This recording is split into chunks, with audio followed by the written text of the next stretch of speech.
Oi gente, tudo bem? Eu sou a Nath, você tá no canal Conselhos de Resineira.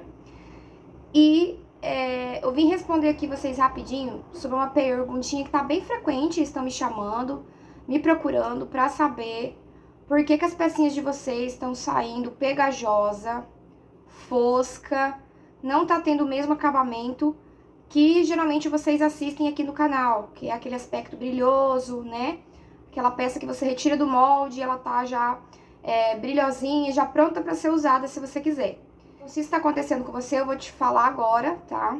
Qual que é o motivo, por que acontece isso. Então já deixa aqui uma curtida para me ajudar. E se você é novo por aqui, faça a sua inscrição, porque toda semana eu trago algum conteúdo aqui sobre resina. Então, gente, as pessoas que me procuram tentam descobrir o que elas estão fazendo de errado, que as pecinhas delas não saem brilhosas, né, com acabamento bonito. Geralmente tem aquele aspecto pegajoso, fica grudento. E aí eu já respondo, olha, ou você tá fazendo a mistura errada da resina epóxi. Então, quem me acompanha aqui no canal já sabe que a resina epóxi, ela tem toda uma técnica para você estar preparando ela.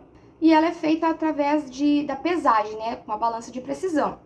Então, se você fez a mistura certa, corretamente, fez todo o processo ali que a resina epóxi pede, não tem por que tá dando errado a sua peça. Então, bem provavelmente, você tá utilizando a resina errada.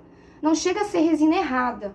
É que a sua intenção era comprar resina epóxi, porque você assistiu vídeos aqui no YouTube, né, passo a passo aqui do meu canal, por exemplo, que é feito com resina epóxi, e aí na hora de comprar você comprou sem querer a resina poliéster.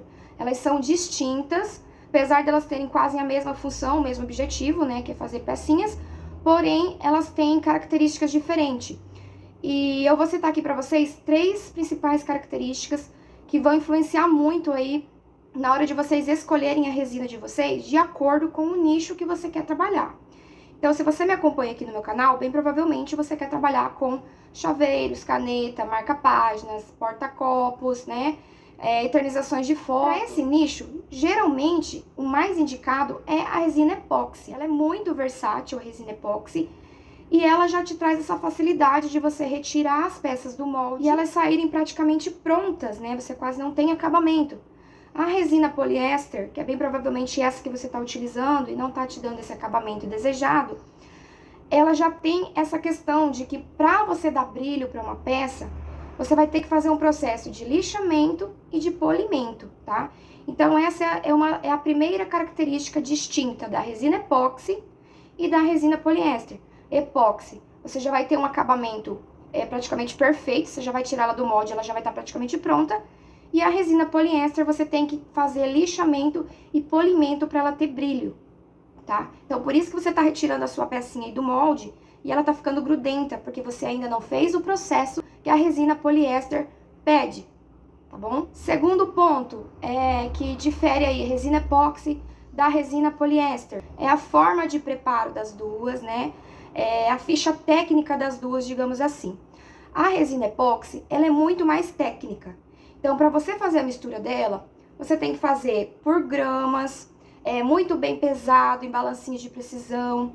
A quantidade tem que ser exata de resina e de endurecedor. A resina epóxi requer uma temperatura ambiente ideal para você estar resinando. A resina epóxi não gosta de umidade, de água. Então, dias úmidos, ela vai te atrapalhar um pouquinho na sua produção. Diferentemente da poliéster, que a forma de preparar é muito mais fácil. Geralmente ela vem um catalisador, que é com gotinhas, e você vai pingar algumas gotinhas ali para que a sua resina endureça. Esse catalisador não vai te oferecer problema se você não colocar a quantidade correta ali dentro do potinho. Então ele te dá uma facilidade no manuseio. A resina poliéster, ela aceita muito bem a umidade. Muitas pessoas utilizam a resina poliéster para estar fazendo joias, por exemplo, com leite materno, que contém água. Então, assim, a poliéster, ela é bem mais prática para você estar manuseando, preparando ela e produzindo as suas peças. Nessa questão de técnica, tá? A epóxi é mais técnica, a poliéster é menos técnica, ela é mais fácil de você estar fazendo o preparo dela. Terceira coisa que difere muito a resina poliéster e a resina epóxi. Resina epóxi tem um maior amarelamento, tá? Resina poliéster, ela é muito mais resistente ao amarelamento. nós sabemos que toda resina um dia vai amarelar. Mesmo aquelas que oferecem proteção contra raios ultravioletas, né? Elas vão amarelar. Não sabemos quando. Isso vai depender muito desde como a pessoa vai utilizar a peça, onde ela vai deixar guardada, se vai ficar em exposição ao sol. Então, assim, não tem como a gente dar um tempo útil de amarelamento para essa peça, não. Então, a resina epóxi, ela amarela muito mais rápido e ela fica muito mais amarela do que a poliéster, tá? O amarelamento da poliéster é muito sutil, então dá pra dizer que ela praticamente nem amarela. Ela tem um aspecto mais de vidro. A resina epóxi, ela não é tão vítrea quanto a resina poliéster, tá? Então, nesse quesito, a resina poliéster, ela ganha de lavada da epóxi, tá? Ela não amarela com facilidade e ela tem um aspecto de vidro mesmo. Ela é muito mais transparente depois de você fazer todo aquele processo de lixamento e de polimento do que a resina epóxi. Outra coisa que eu acho que é muito importante também é o tempo de secagem de uma da outra. A epóxi demora mais para secar. A poliéster, ela é mais rápida a secagem dela, o processo de cura e tudo. Tanto que a gente consegue controlar isso através da quantidade de gotinhas que a gente coloca na mistura, tá? Então, é outro ponto positivo da poliéster em relação à epóxi. A epóxi demora mais para secar, ela tem toda essa questão de clima, de temperatura. Então, assim, eu falei 3, mas acho que são 4 pontos, assim, que é o diferencial de cada uma das duas, tá? E aí, você que comprou a resina poliéster, pra que a gente recomenda resina poliéster? Eu, pela minha experiência, eu usaria poliéster pra fazer joias, tá? Joias por quê? Porque a joia é uma joia. Ela vai te dar mais trabalho, porque você vai ter que polir, lixar e fazer toda aquela, né? Ela vai ser mais cara por isso. E geralmente em joias a gente coloca material afetivo. Cabelinho de criança, pelinho de pet, cinzas de cremação, dentinho de criança, né? Então, assim, acaba sendo uma joia de valor sentimental. Então, por que eu vou usar poliéster nesse caso?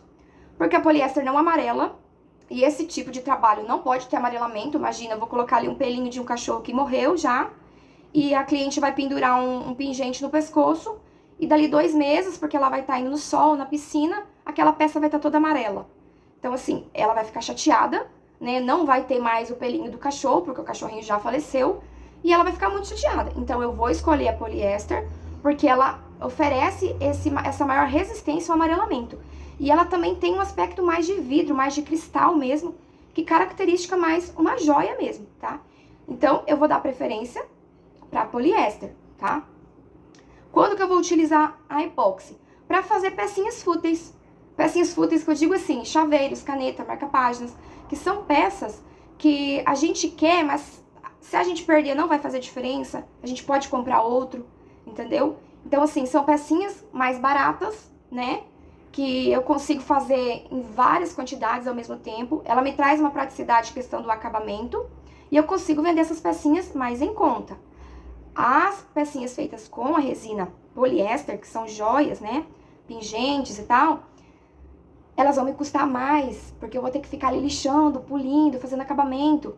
Ali dentro vai ter uma peça de valor sentimental. Então, você vai conseguir cobrar 5, 6, 7, 10 vezes mais do que uma pecinha feita com epóxi, do que um chaveirinho que não tem um significado para a pessoa, né? Que não é uma joia para aquela pessoa. É apenas um chaveiro comum, personalizado, que ela pode pedir outro assim que ela quiser, entendeu?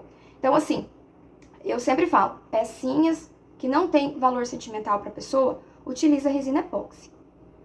Pecinhas de valor sentimental, joias, biojoias, essas coisas, utiliza a poliéster. Ela vai te dar mais trabalho para você lixar e polir, mas você vai conseguir oferecer um produto com qualidade maior para a pessoa, né? Mais transparente, sem amarelamento, e você vai conseguir cobrar muito mais caro por aquela pecinha, em comparado a um chaveiro. Imagina aqui comigo, imagina eu trabalhando, fazendo chaveiros, né? Com a resina poliéster, em que eu vou ter que lixar e polir. Como que eu vou fazer lixamento em todos esses cantinhos aqui? Vai ser a coisa mais chata do mundo, vai me dar um trabalhão. E no final eu vou ter que vender esse chaveiro aqui por quanto? R$20? Não compensa. Por isso que a gente vai usar a epóxi, porque a epóxi eu vou colocar aqui dentro, vou desmoldar, ela vai estar praticamente pronta. Vou fazer um dome ali no final só, né? Se você observar as pecinhas que são feitas com resina poliéster, que são os pingentes, por exemplo, eles são geralmente com forma geométrica, redondo, quadrado, triangular, oval. porque ele não tem cantinhos ali pra você ficar lixando e tal. Então, é mais prático a parte do lixamento e polimento, que são sempre bases mais retas. Então, eu espero que eu tenha tirado aí as dúvidas de vocês. Se eu tirei aí, deixa a curtida pra me ajudar e a sua inscrição. Vou ficar muito feliz em ter você aqui, tá bom? Beijo e até o próximo vídeo.